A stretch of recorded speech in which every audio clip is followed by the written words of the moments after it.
Okay, so this is what we're painting tonight. We're using the palette knife. We're using, this is a 10 by 10 canvas, but I always tell everybody if you've got one that's a little bigger or a little smaller, it will work perfectly. But I'm painting on a 10 by 10. So we are going to be using FolkArt acrylic paints, and these are the paints that we're using. We're using Wicker White, Real Brown, Clover, Pumpkin, let's see, Yellow Ochre, this is Parchment, Raw Sienna, Patina, and French Blue. And another thing I love to tell people, if you've got an orange that's a little bit darker or a yellow that's a little bit brighter, it will work as good. It will be beautiful on the painting. It'll look a little bit brighter or a little bit darker, but it will work perfect. Tonight's more about like technique than matching the colors perfect. So pick whatever colors that you've got or that are better for your decor. So should we get started? Yeah, let's get started. Hi, everybody. Lots of Ohio, Florida, California, Maine. Everywhere. I love it. New York. Yeah. Okay.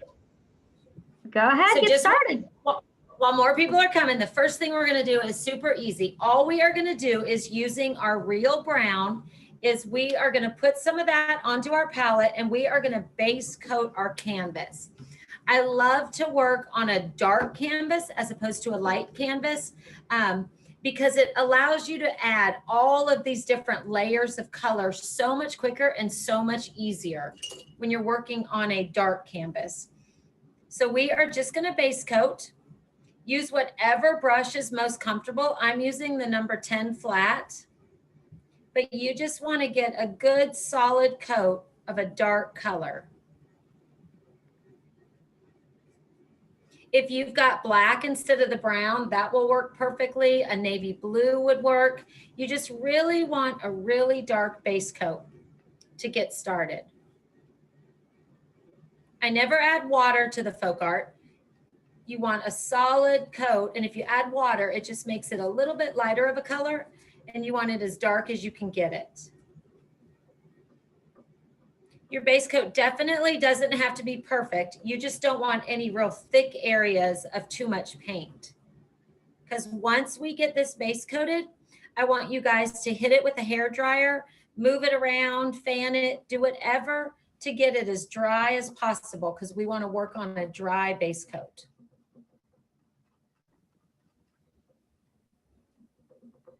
And just pick up more paint as you need it.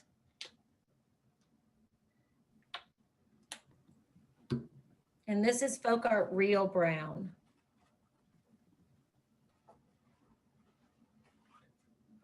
Real brown, a burnt umber, dark brown, any of those browns will work.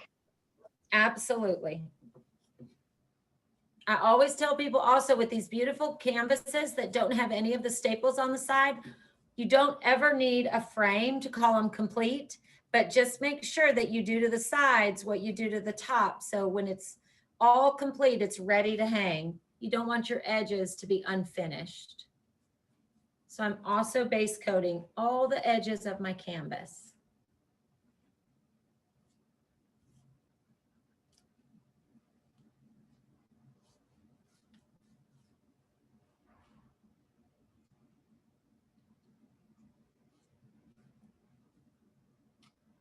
You can see there's a few brush strokes on there, just because sometimes with a dark color, you would naturally apply 2 coats, but that's something we don't have to worry about tonight. You just want to get a darker base coat. We're going to be covering everything up. We just don't want to be working on the white of the canvas. Somebody had a suggestion of using treasure gold. That would be beautiful. Oh gosh, that would be beautiful. That would be absolutely beautiful, but it's so beautiful, you'd hate to cover it up. Yep. Gray would be great. Navy blue would be pretty. Green. Yep. You just really want that dark undercoat. Absolutely.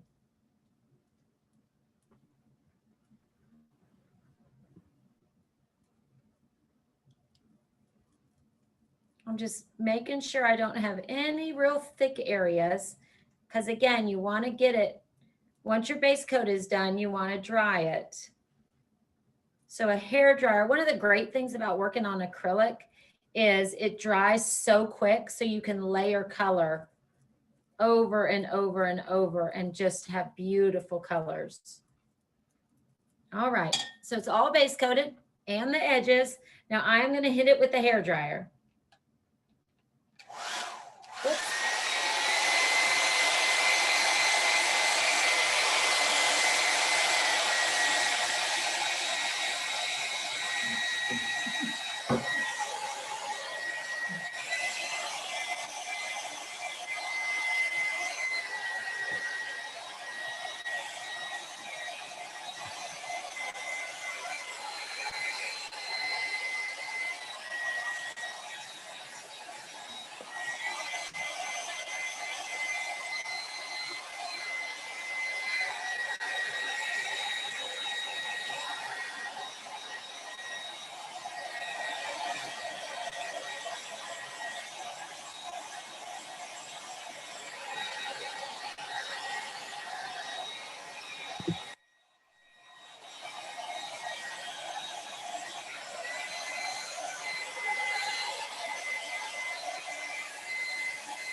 That felt like forever. Sorry about that. Okay. Any questions about base coating?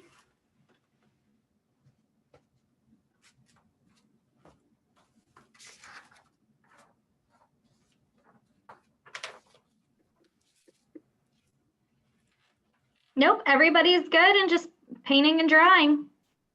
So just give them another second. Absolutely. In fact, I'm going to dry one little edge.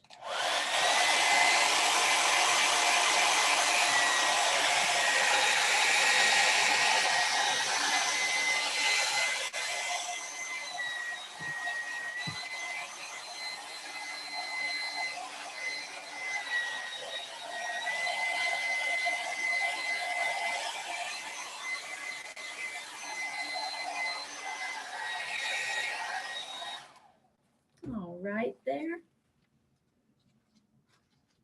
And you can see a few areas where if this was a base coat on a project that would be this color, you would do a second coat. But having those little areas where the paint is not covered as well is absolutely perfect for this.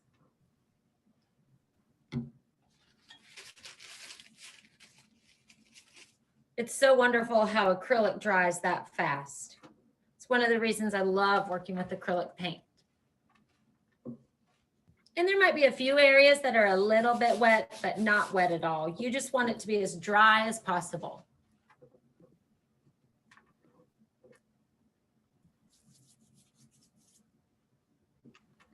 How we doing? Any questions so far? No, I think everybody is just getting their brown ready to go. I am going to post the website for Michael's, so the community classroom page where you can watch this video and the other videos on demand after. So I'll put that link. Okay. Right there, so everybody has it.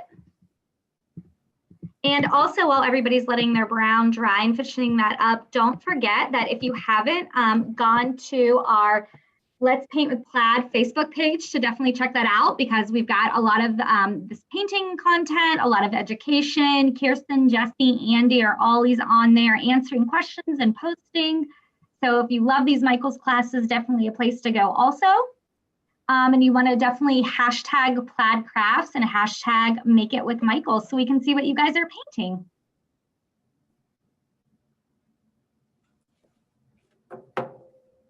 So yeah, I think you can get started. They just want to know, what size brush are you going to use? Okay, so let's see, I am going to use a number 10 flat for now, but this is definitely, all we're going to do right now is we're going to kind of put placement on our canvas, not an exact pattern, not a pattern of the fence, but we're just kind of going to place where our tree will sit and where our sky and our ground divide the canvas. So if you're more comfortable with a smaller brush, absolutely use that, but I'm going to use the number 10 flat. And I am just going to put a little bit of white on my palette. If you're more comfortable using a soft yellow, a soft brown, but the white is just a great way to apply a pattern. And the key to this is, again, you don't want to use any water tonight, only to clean your brushes. I am going to dip into that white paint, but I'm going to remove most of it on my paper towel, because when we apply our pattern, I don't want it to be so bright white that it's hard to cover up. So I'm getting white onto my brush, no water, and then just dabbing that on the paper towel so I don't have too much paint. And what we're going to do here is we are going to divide the ground from the sky. And I'm just going to do really a soft angle, starting on the side on the left, not going straight, but just going up a little bit higher on the other side. And that's your ground and your sky. And this is another place, have fun with it. If you like the blue in the painting more and you want just a little bit of ground, lower your line. Your line can be straight. Do whatever is perfect for you. And then the only other pattern that I want you guys to have on your canvas to get started is I want you to define where your tree is going to go. I don't want it to be perfect. I don't want you to do all of these details, but I just want you to roughly define where you want to leave dark for all of that fall, all those fall colors. You can see my tree starts right where my grass meets my sky. And then what I also wanted to do is just really lightly define where the trunk of the tree is going to go. Not all of the branches, because we'll go in and add those in a minute, but really just the base of the tree, kind of the area where the top will be, and then the ground meets the sky. Very simple pattern. Yep. Let everybody get caught up on that one. Oh, perfect. And then some people are probably asking, should we add a pattern for the fence? The fence is done at the very, very end. So I don't want you to add a pattern, because all you would end up doing is either working around it, which is something I don't want you guys to do, or covering it up. So your fence will be added as a pattern at the very, very end.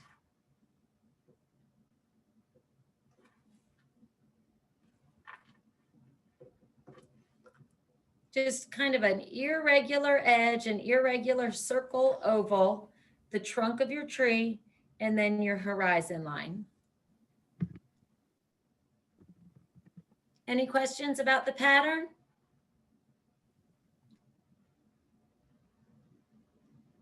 Nope. People are just having some sound difficulties, so they're just working through that. Oh, gotcha. Yeah, everybody's good. Perfect. And remember, if you can't hear this now and you get behind, you can absolutely go back and watch this on michaels.com on their community classroom page. So while everyone's getting hooked up, I'm just going to put both of the blues onto my palette paper or paper plate, whatever you're using. And not too much, because you can always get more. And then maybe a little bit more white. Now on the supply list, I've got wicker white and parchment white. If you want a brighter white in your painting, use the wicker white. If you want kind of a more muted white, you could always use the parchment, where I use the wicker white. But if you're following along, I'm using the wicker white, and then I've got both of the blues on my palette. And what are the name of the blues? We have French blue. French blue, and then Patina is the one that's a little bit brighter. Almost like an aqua, like a really light, bright aqua. Yep. So light blue and a light aqua. And if you need to mix, you could always do like a turquoise or a teal and mix white if you don't have the patina. Yep. And again, light blue. If you have navy, mix it with white. Yep. And if you only have one blue, like you don't have the patina, that works just as well. Okay, so the key to really everything tonight is just not using any water with the FolkArt paint. So what we want to do is, again, my brush is dry. I'm using the number 10 flat still. My brush is totally dry, And I am going to go into the blue, load some paint on there, but then take a little bit off. You don't want so much paint that you completely cover your background. And the key with dry brush is I don't want you guys to go in a consistent pattern. I want you to be very random. I always like to do big X strokes. I couldn't get that out. And the reason I want you guys to jump around, not working left to right or not working top to bottom, because you'll see your first couple strokes, your brush has more paint in it. And then as you stroke, you have less paint. So the colors change a good bit. That's why I want you to work randomly all over the area of your canvas where the sky is. And you're using light blue. Yes. Can you hold the canvas up? Absolutely. Oh, yep. So she's got light blue and patina on her palette, but she's using light blue right now. Yep. And I'm just very random doing, someone said last week, a slip slap stroke, which I loved. And the neat thing about the dry brush, and we're going to keep layering this, but see how you get all of that dimension by adding the blue over a dark color. That is one of the main reasons why I like to work on a dark canvas. So now I'm not sorry, Kirsten, I'm saying light blue, but it's called French blue, but I'm just saying any light blue you have. There was some confusion. Right. So there's a light, yeah, there's French blue and patina are the names of the folk art paints, but I'm just saying light blue in conversation. Yeah. Absolutely. And so now I did not clean my brush. I did not add any water, but I'm going in the brighter blue, removing a little bit on my paper towel. And in no specific order, I'm just slip slapping over that other blue. You just really want to get all of those tones and values. I'm not going into any specific pattern around the tree. I'm kind of overlapping that pattern that we applied, but not filling in where the tree will go. And same with the line where the sky meets the grass. I'm not being very specific, but I'm just going all the way up to that line and covering it.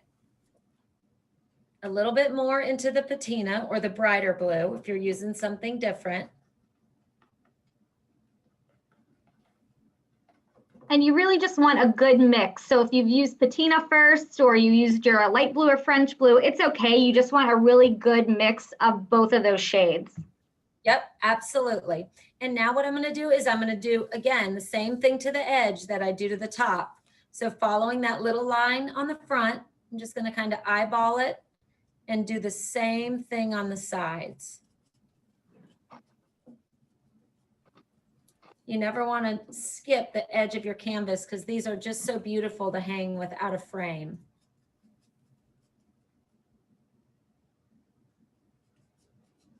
Not too much paint because you definitely don't want to cover up the brown.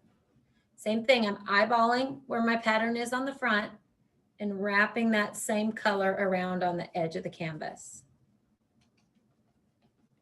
So now on my same brush, you see I have both of the blues in there. I'm going to pick up a little bit of the white and remove a little bit on the paper towel and just do the same thing with that white. Picking up a little bit of paint when you need it, but not too much because you definitely don't want a solid color.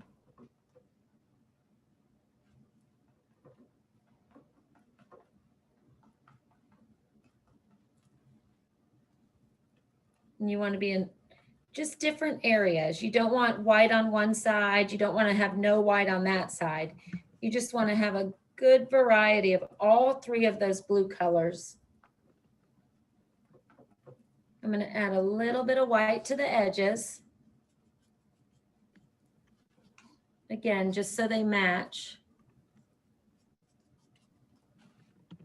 But less is more. You can always go in and add more paint. You just can't take it off.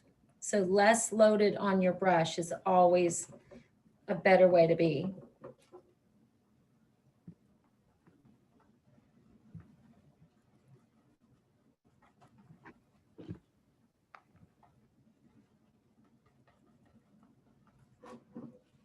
I'm gonna add a little bit more white just to make it a little brighter.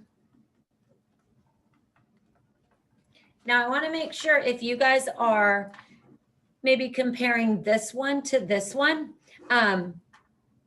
all of the dry brush technique that we're using with our brush is really to get a good base coat, but a base coat in the sense of highlighting and shading and dimension and texture. And then we'll go back in and use the palette knife to add one more layer of color.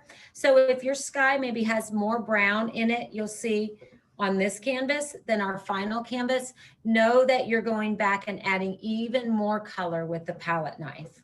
So you don't necessarily have to get this same coverage when we're doing the dry brush technique. Did that make sense? Barely. Yep, you want some of that undercoat, that brown or that dark color to show. It's okay. Yes. Now right here, where the trunk of your tree meets the main area of your tree, you do want to add a little bit of blue because we are going to go in. See where our branches have blue in between them? We haven't added our branches yet. So you just want a solid area of blue separating the trunk of your tree from the top. And do it with both blues, the same that you did the background. So do your lightest blue, your brighter blue, and then your white so it all blends in. Exactly. Oh, my canvas is tapping. Sorry. Okay.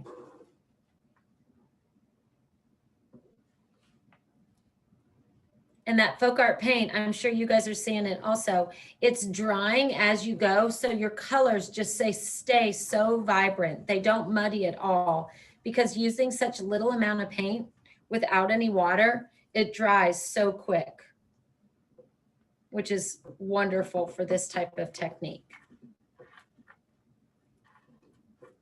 Any questions? How's it going?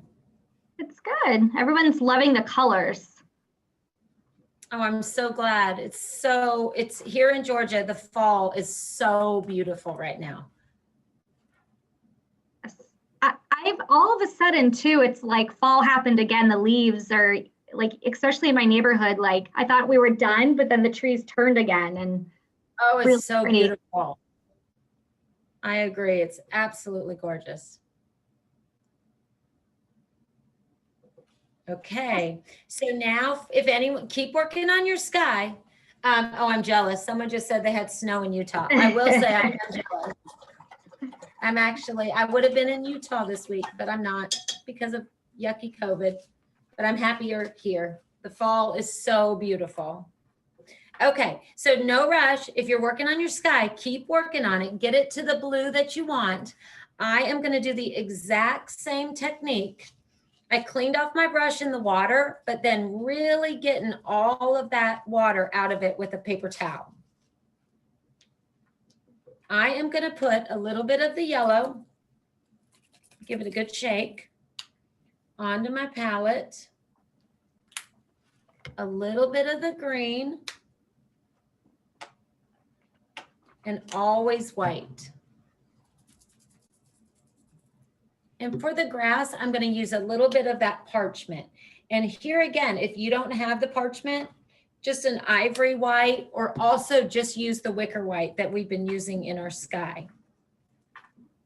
Same technique, same number 10 flat brush, no water at all. And I'm going to go in that parchment and a little bit of the yellow. Can you guys see my palette on there? Yeah. So the parchment and a little bit of the yellow, and just lighten that yellow ochre just a little bit. And then always remove an extra on a paper towel. And doing that exact same technique on everywhere that is the ground, except for your little tree trunk. Just a dry brush, very random, to start creating the ground. Yep, and it's parchment and yellow ochre that she mixed. So like a really pretty off-white, like a creamy white, and like a golden yellow if you have that. If not, use white and yellow, is totally fine. And if you want it to be a little warmer and you are using white and yellow, you could put just the tiniest corner of your brush in the brown. And that's a great suggestion. Yep. Picking up paint as I need it, but remember, not too much because you don't want a solid base coat area. You just want to keep building color on color, but always letting the dark base coat show through. What I love is, I'm not sure if you guys can tell, it's hard to see, but where you get the texture of the canvas, I love that because it makes it look like an oil painting that you've worked on for hours. And we're doing the canvas texture shows because of the dry brush technique. No water is getting into that.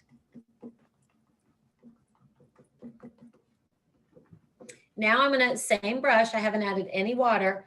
I'm gonna pick just a little bit of that Clover up and go into the other side of the parchment, creating a really soft light green.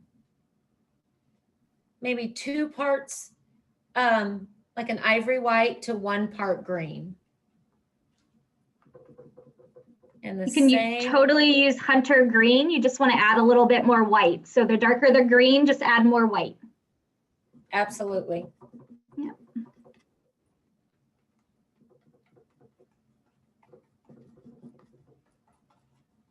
So you did parchment and ochre, yellow ochre, and then you are doing green and the parchment together. Yep. You're just lightening those 2 colors, the green and the yellow. So any green will work. We have it as Clover. Somebody said that we had it listed as Clover pumpkin. I think we did. Any green will work.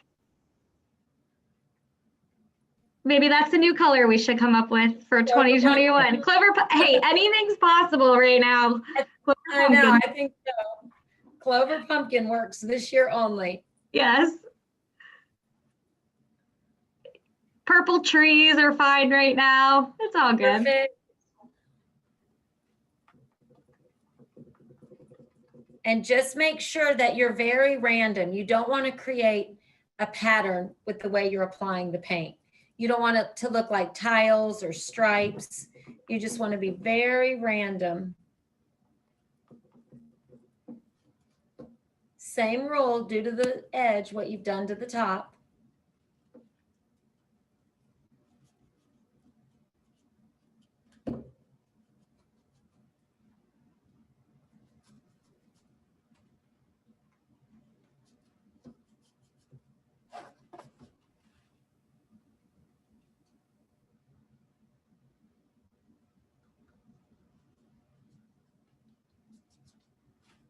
Oh, I'm gonna set that back down. Yep. And then people just need a minute to get caught up. Oh, absolutely. I'm going to add a little bit more green mixed with the white or with the parchment.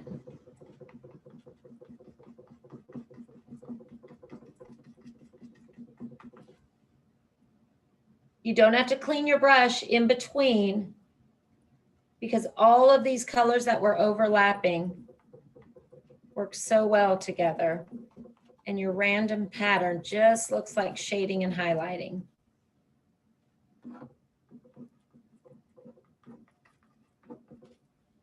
I'm adding a little bit more yellow.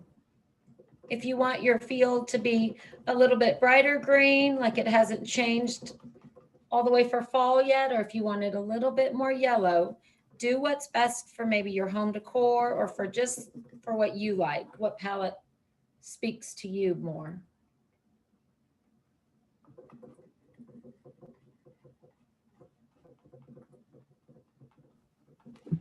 Yep, so we're using FolkArt acrylic paint. So we're using FolkArt, and Kirsten's just going back over with a little bit of the parchment, the yellow ochre. Yep, perfect. And you can see I don't want you to have a really solid line where your sky meets the ground. You can see that the colors just kind of bump up to each other without creating a solid line. That's nice, because remember, we're going to go in and add one more layer of color with our palette knife.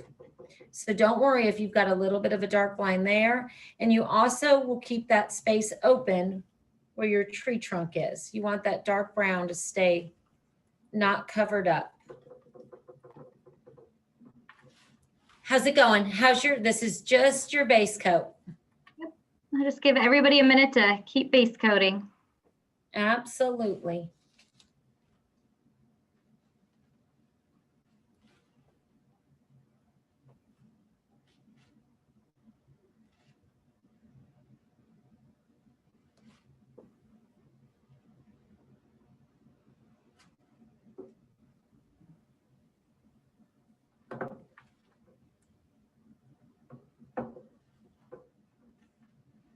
It's funny now with our circle and our little rectangle. But it'll all come together, I promise. Looks like a little stormy sky a little bit from here. Yeah, with the dark blue and the brown underneath. I like it.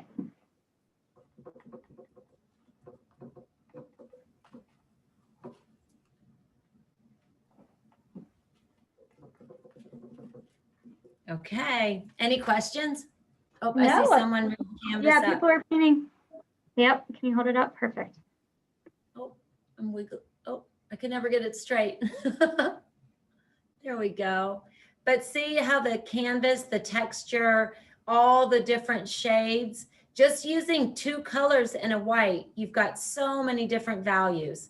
And that really works so well because you're working on a dark base coat. I don't know why I cannot get it straight. There we go.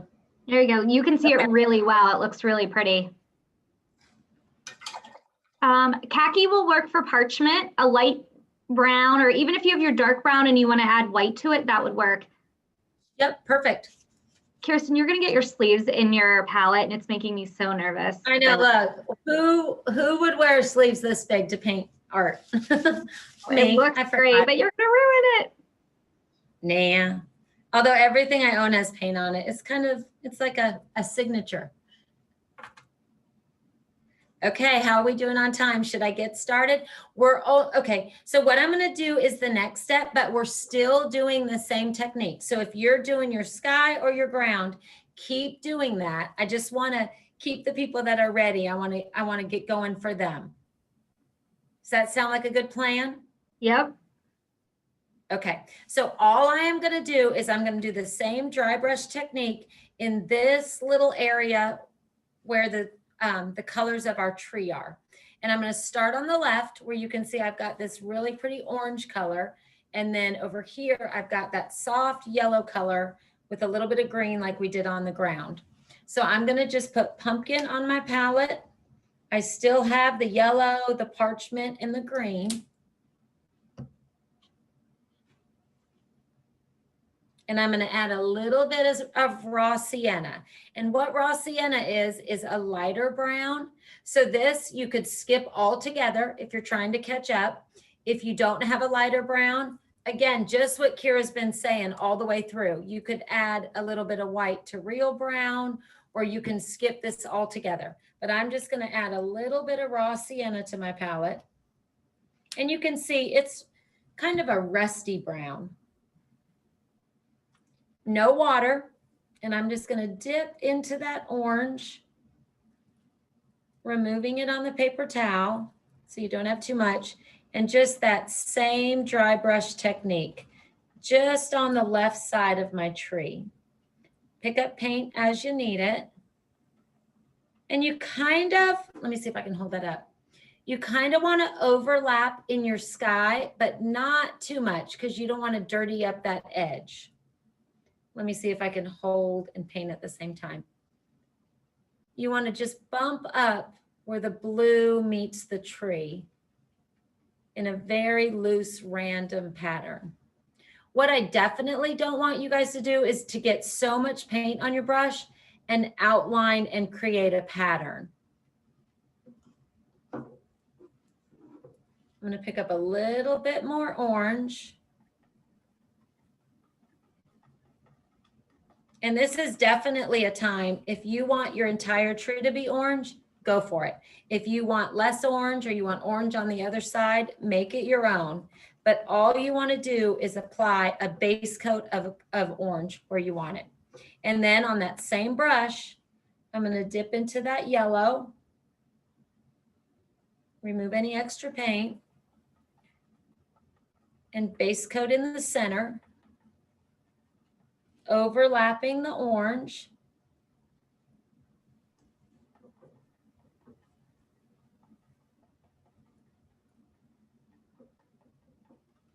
And then maybe just with that lighter parchment and yellow that we did for the ground, I'm going to dry brush base coat this far side of the tree.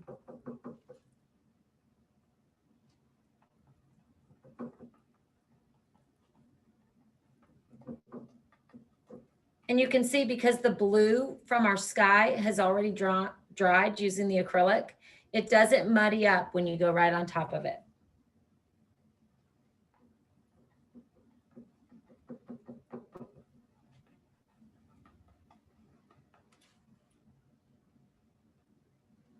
And then a little bit more yellow in that middle.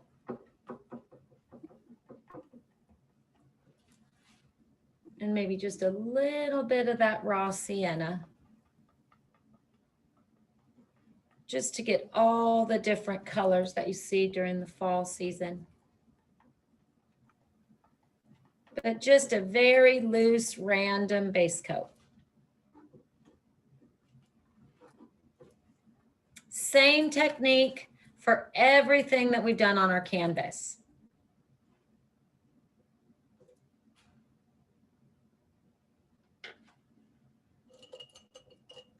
Is everybody catching up? Yeah. Okay. I think, can you lift the tree up so people can see the details? I think they need to take a minute. Absolutely. So they can see the different shades, and maybe can you talk them through the different shades where they are on the tree? Yep, wait, let me get it where. Yep, that's okay. good. So starting on the left, and just because I started with the orange, I think we have, yep, pumpkin. And then I added a little bit of raw sienna. Again, raw sienna is just kind of a bonus color. If you don't have it, you do not have to add that. A little bit of yellow in the middle. And then just a little bit of parchment on that side.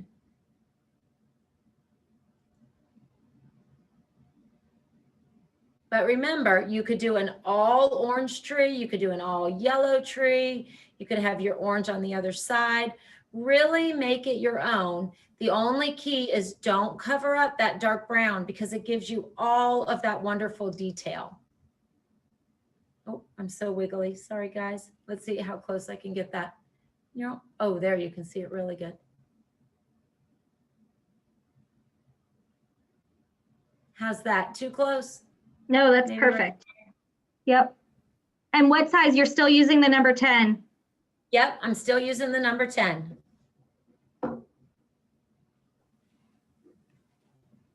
But I always do like to really say and kind of repeat over and over. Some people, I get picked on here at work because I always base coat with a smaller brush than anybody else ever could imagine using. And it's just because it's the most comfortable brush for me. Do what's comfortable on this. If you're more comfortable with a smaller brush, just do the same techniques that we're doing with a different size brush.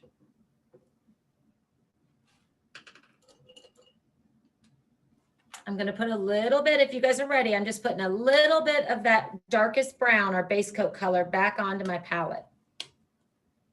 The color of your trunk, of your tree.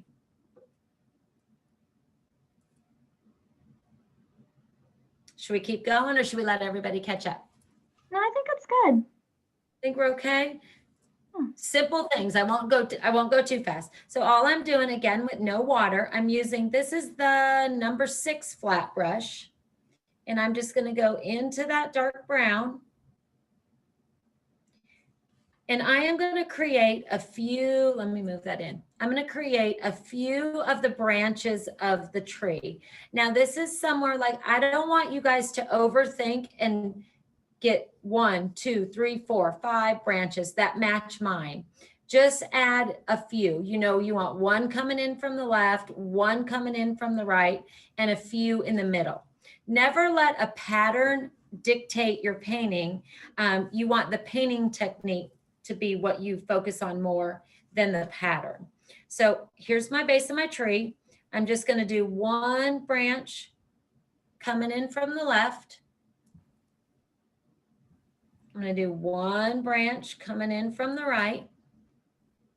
And up here where you end it, just kind of let the stroke end because we're going to be covering that up with texture. I'm going to do a little branch coming off of there. I'm going to do a little bit thicker branch in the middle and maybe divide him at the top. I always like to look at it. So this one's a Y. This one's just a straight line. Always kind of break them apart so they're not as intimidating. And then maybe I'll do one more coming up right there. You just really want to make sure that you've got some blue peeking through there because that'll give you some dimension. And you want to just go and end it in your base coat area.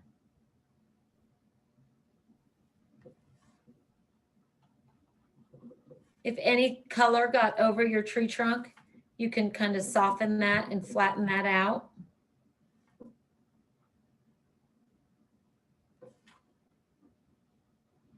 But we're going to cover that. See how most of those branches are covered with texture and different values of paint. So that's why I don't want you to be too worried about it. You just want to make sure that you have some sky peeking through and that they go all the way into your tree. You don't want it to be too thick either. Oh, sorry, Carrie, go ahead. We are using real brown for the trunk. Correct. Yep, so I give everybody a minute since they're kind of drawing and painting. Nope, perfect. I'm just going in there and covering up. If you maybe had that little white line from where you applied your pattern, you can go in and just really lightly brush over that with the brown.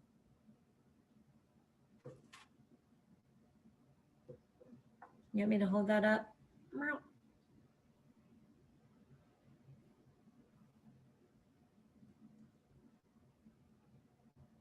How's that? It's not really pretty there, but once we cover it, you'll see how it's okay that your branches are just kind of random. Can I lower it back down?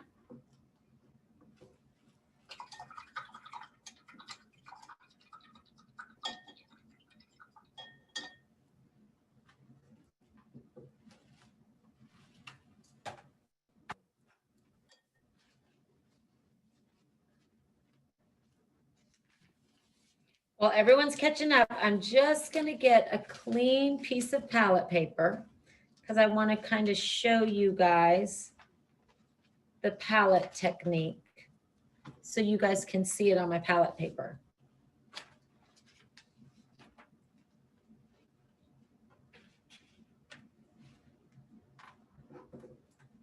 Perfect.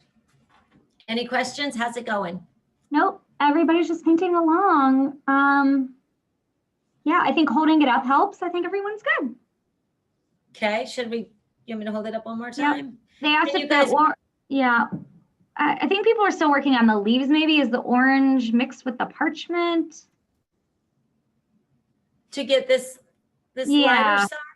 Yeah. Yeah, so that is just, and when I work in an area like this, similar colors, I don't clean my brush. So there's orange, with the orange has a little bit of yellow in it, then the parchment has a little bit of both colors in it. It just gives it a really soft blended base coat.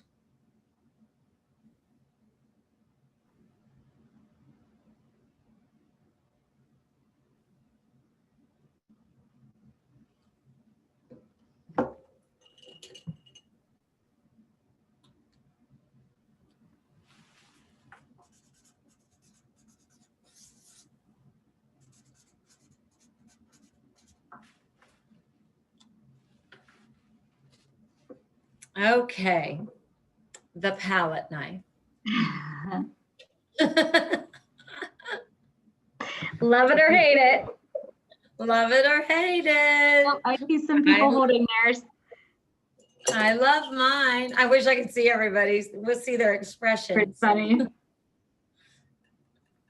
I hope somebody out there loves it. One person. Oh, that one doesn't. Oh, yay. All those hearts. Thank you. Thank you. I love it too. Okay. The dreaded palette knife. Oh, another not me. And a kinda. I should never have access to the comments. Okay, so Kieran and I always say the palette knife. This is a very, very basic plastic palette knife that I got at Michael's, but Michael's has so many different palette knives. They have some that are longer, shorter, pointier at the tip, metal. Any one will work. We even always get questions of what would work if you didn't have one at all. And we've said everything, Kira. Let's see, what have we said? You could cut a gift card into a similar shape. Gift card, plastic, like a utensil, like a plastic knife, you could bend it. Yep. Like any, there's a lot of baking, like small kitchen tools, like a small spatula would work. Yep. The key is you just want a flat bottom and a little bit of flexibility. There's so many different things that you could use. Yeah. Mine's pretty messy, but that's okay. A spatula, a cheese knife. Yeah, definitely. A little spatula, if anyone bakes or decorates cakes or cupcakes, it would be perfect.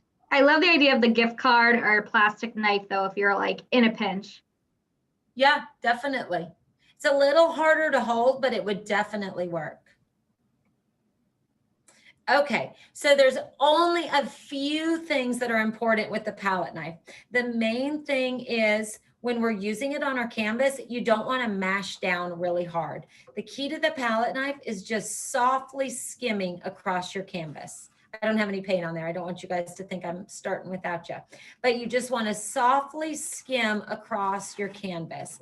The other key with the palette knife is don't be afraid to turn your canvas so that you're working in the direction that the palette knife is the most comfortable for you. If it's most comfortable to pull towards you, definitely move your canvas. If it's more comfortable to pull down, definitely move your canvas so that works best. Just really rearrange your work area so that using this is comfortable, because there is so many fun techniques that you will learn if you guys will just stick to the palette knife.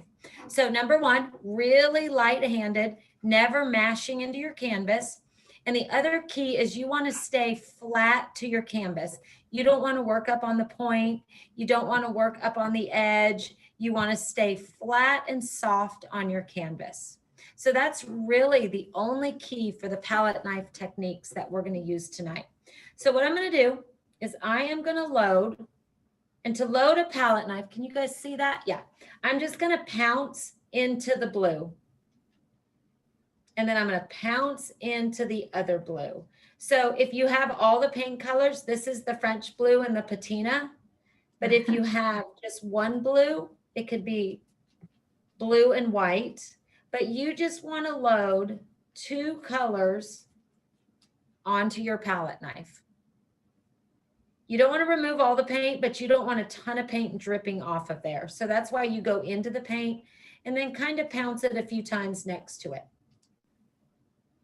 I'm going to show you guys right here. And all you're going to do, if this was my canvas, is you are just going to set that down and just lightly drag that across your canvas. See how it jumps, more paint, less paint? That gives you such beautiful texture.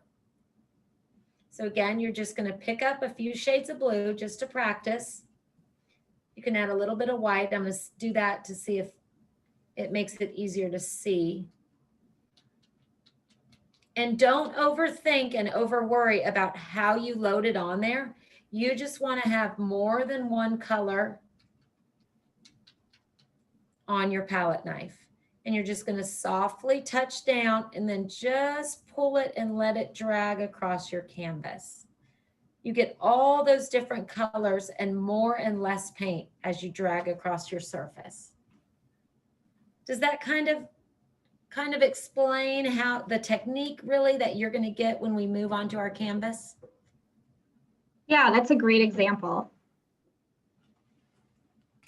And thank you everybody for all the kind. Everybody said they love these classes, and they're giving Andy a hard time because he said no plastic palette knives. He only likes metal. So it's funny how everybody has their thing. Andy is one way only. Yeah. But it's fun to have different teachers. Absolutely. He's so funny. Yeah, and we're going to be here. We have classes planned through the end of the year and into next year. So Kirsten's going to give you a preview of next week. So Michael's is going to keep us around for a little bit. So we're very thankful. That's so wonderful. There's so much fun. Okay, guys, I hope everyone's ready. So I am going to go into the blue and into the brighter blue. And the easiest part, what we're going to do is we are just going to add some dimension to our sky. I'm going to start on the edge of the canvas, and I'm just going to softly pull going towards my tree. Can you guys see? Let's see if I can do that. Where it just adds another layer of color to my sky. I'm going to go into the white and into the blue. Really just almost like double loading a palette knife, but a very loose, random blue and white. And I'm going to pull, maybe now I'm going to turn my canvas and pull down. You don't want to mash down, and you just want to lightly drag maybe towards your tree, picking up paint as you need it. I'm going to turn my canvas all the way around, which feels weird because it's upside down, but it's most comfortable for me to pull in that direction. I'm going to just pull a little bit, meeting where the trunk meets the sky. I'm going to pull up just a little bit where the ground and the sky meet. But it really just gives you such a soft, let's see if I can get that up. Yeah, there. Can you hold that up? Perfect. It is really pretty. Those colors are gorgeous. Because you have the dry brush that gives you a certain look, and then you have the palette knife that gives you another look. If you were adding all of those colors with a brush on a white canvas, it would take days. I saw someone said it looks like broccoli. It looks like broccoli, but it's not going to. Brown broccoli. This wonderful palette knife. And if you don't want to use the palette knife, you could just do some more dry brushing right on top. Like it will still be beautiful. Absolutely. It's just such a wonderful technique. It takes a little bit of practice, but not really, because it's just adding a little bit of color to the dry brush that you've already got. So now down here on the grass, same colors. I'm going to add a little bit of yellow to my palette. I've got a little bit of green already on there. I'm going to add a little bit of that parchment. The palette knife, just remember it this way. Whatever you did, whatever palette you used for the dry brush, you're just enhancing that with the palette knife. So down here, the colors I used, I'm now going to load onto my palette knife. So I'm tapping into that parchment, a little bit into the yellow. Again, double loading my palette knife, not too much paint. And I'm just going to start on that edge and drag that towards the tree, picking up paint as I need it and skimming across. I'm going to do the same with the green, because those are colors that I used with the dry brush. Double loading the green and the parchment. I'm just going to skim across that, adding a dimension of color that matches the dry brush that we already applied. I'm going to do the same on this side of the tree. I'm going to turn my canvas around because it's always more comfortable. Remember, move your canvas to what's comfortable to pull towards me. I'm going to add a little bit more parchment and pull towards me. Turn that back around. Maybe pull a little bit on that edge. But you just want to skim softly across your canvas.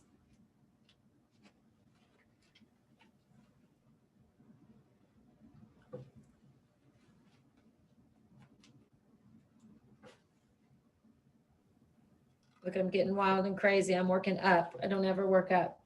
I like to pull towards me. But you're just adding another layer of color. Here's a great spot. Let's see if I can get it.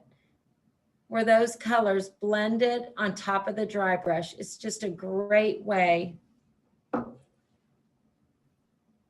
to have a really detailed painting with just a few simple techniques. Okay. Sticking, just press lighter, less pressure. Yeah, less pressure. One thing is the canvas, it gives a little bit. And if you mash down too hard, your palette will stop moving. Your palette knife will stop moving because you're mashing down too hard. But you want it to almost jump and skip across the canvas.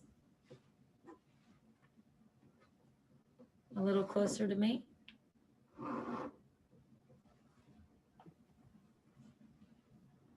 Okay, didn't use any water to clean off my palette knife. I'm just going to kind of clean it off on a paper towel. And we're going to do that same technique on the tree. But the only difference here is try to use just a little bit less of your palette knife. So let me see. I'm going to move. Can you guys see this? Yeah, it's still in the shot. I'm going to pounce into the orange. But just maybe just the very bottom section of my palette knife. Can you guys see? Pouncing in the orange and then pouncing out so you don't have too much. And I'm going to do that on the orange side of my tree. See how that's a perfect way to see it. So that dry brush technique and that palette knife technique is the exact same color, but you can see how different it looks by the tool that you were using to apply it. Same thing. This is a little bit of that really pretty bright orange. And I'm just going to skim that across the dry brush base coat.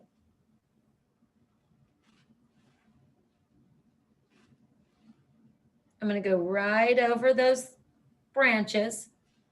That's where I was telling you guys, it doesn't matter where they ended inside your tree because you're going to be covering those up. You want to overlap your sky a little bit. Not too much, but just where those leaves would be on the very tips of the branches. So that's the orange. And then with orange still on my palette knife, I'm going to dip into that yellow ochre or whatever yellow you guys were using for that center base coat. Just the end of my palette knife. And same thing, I'm just going to skim over that, picking up paint as you need it. Oh, picked up a little brown, but that's okay.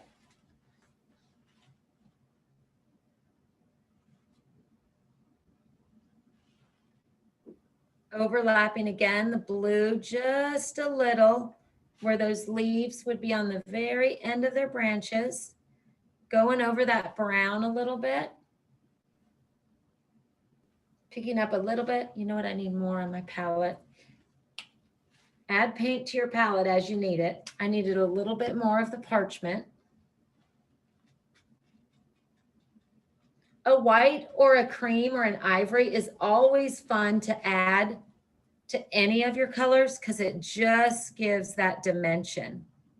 Like I can skim that over the orange. I'm going to turn my canvas as I need it.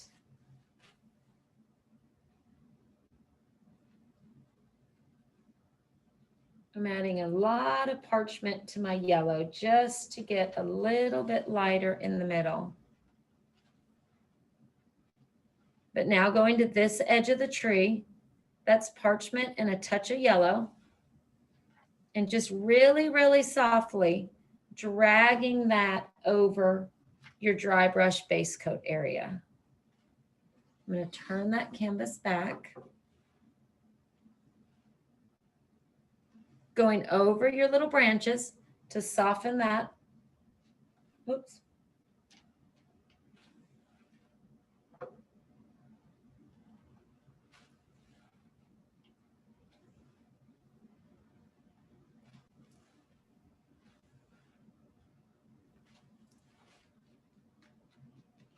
A little bit more orange, and just add as much or as less texture as what you like. The more texture just really gives. It really pops off of that blue. So someone's asking, Kirsten is using all the shades of the tree and using the palette knife and adding texture. So Kirsten, can you hold it up so people can see the tree? Absolutely. Please? Oh. Yep, and so she's using all the colors of the tree. So she's got the yellow ochre, the parchment, the green, and the orange all in there.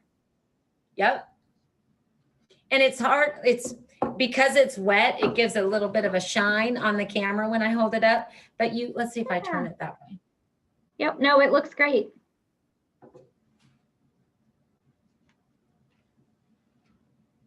But you just want to, again, you want to keep the dry brush showing through. You want to keep the dark brown showing through, and just have all of those layers. Okay, so once you get your tree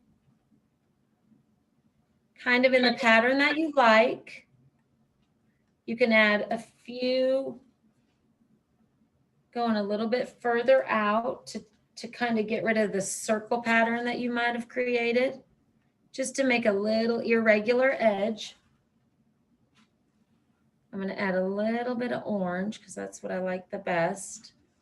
Okay, so now what we're going to do is just a fun way to add a little bit of detail at the end.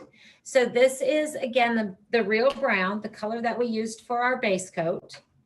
I'm going to get that on my palette. And you can see this is just a rickety old farm fence. So it's not exactly straight. All of my branches, or not branches, all of my posts are not exactly the same. It's just a very loose fence that's been there for years. So I am going to dip into the dark brown, loading the palette knife just like we've been doing the whole time. I'm actually going to move it right there. So I'm going to pounce into the brown. Now, if you guys want to, this is just kind of a technique. You can get any brush. This is just the number 8 flat brush, no water. And I'm going to dip in that brown, and I'm going to decide, again, just a really light pattern where I want my fence posts. So I'm going to put one there. Can you guys see? Yeah, it's just a very, very light line. Don't do anything too dark because you want to be able to cover it up. I'm going to put another little fence post right there. Spacing does not have to be the same. I'm going to do a little fence post there that's a little bit crooked. And then I'm going to put one more fence post right there. Very, very light, because you always want to be able to cover up something that you apply as a pattern. And then on this side, I'm just going to put one little fence post right there. That just gives you a little bit of confidence on where you're going to place it with the palette knife. So then you're going to go pounce right into that dark brown. And I want you to place your palette knife where your fence post is, and then just lightly pull down. Place it where your next fence post is and lightly pull down. This guy's the little crooked one. You're just going to place it and pull down. You're going to do the same on all of those little areas. And this is another technique with the palette knife. So now using that flat, skinny edge, I'm going to pounce that into the brown. We're not going to use the bottom flat side. We're going to use that thin edge, pounce in the brown paint, and you're just going to kind of go over your fence post a few times, kind of defining it and straightening it a little bit, making it a little bit longer.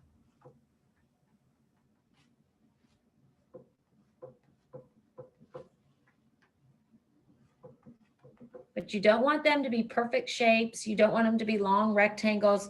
You just want them to be very loose, very rustic farm fence feel. And then going right into that brown paint, again, on that skinny edge, I'm going to connect those posts.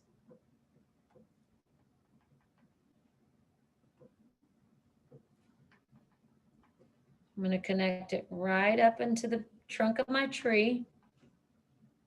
And then this little one that's over to the side.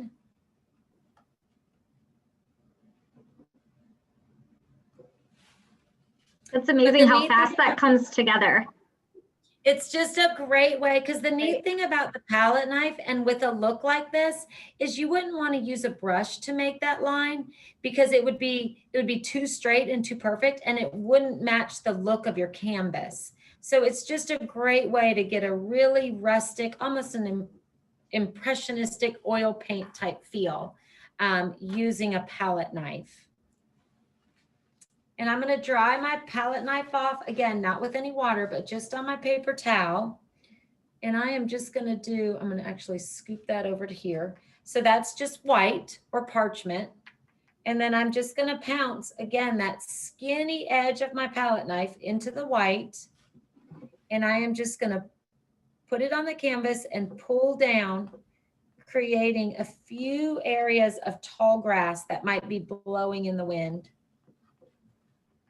But you're just pressing that flat edge down and just pulling towards you. And you can just do that in a few random areas just to add a little bit of detail to your canvas.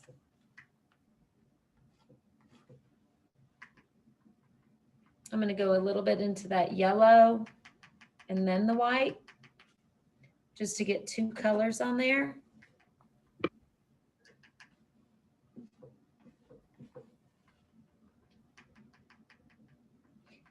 Using techniques and using different tools, I just think is such a great way to make a canvas and a painting more your own. It allows you to just do different techniques and really just play with color and really learn a new way to use acrylic paint.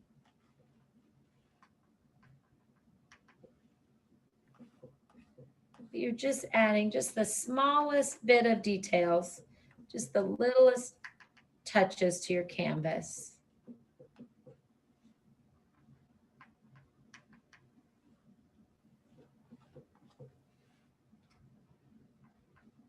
And you can really do that with almost any of the colors that you've dry brushed with tonight.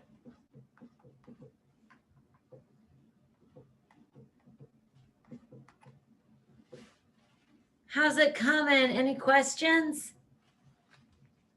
No, everybody likes what they're doing and what they're getting. Everybody, don't forget to post your pictures and your paintings in our Let's Paint with Plaid Facebook group, #PlaidCrafts, and also #MakeItWithMichaels.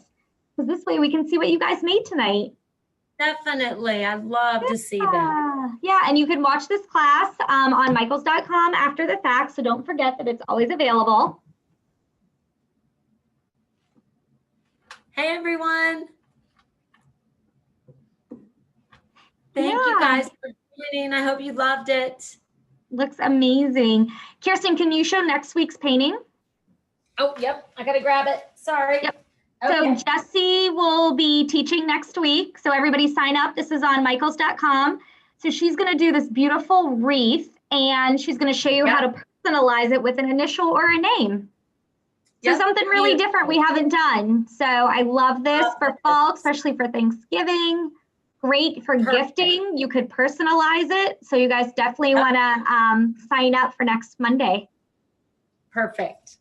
Yeah, Kirsten, thank you so much. Thank you everybody for joining us. We can't wait to see what you made. Thank you, Michaels. Absolutely. Good night. Thank you, everybody. Good night, everybody. Thank you.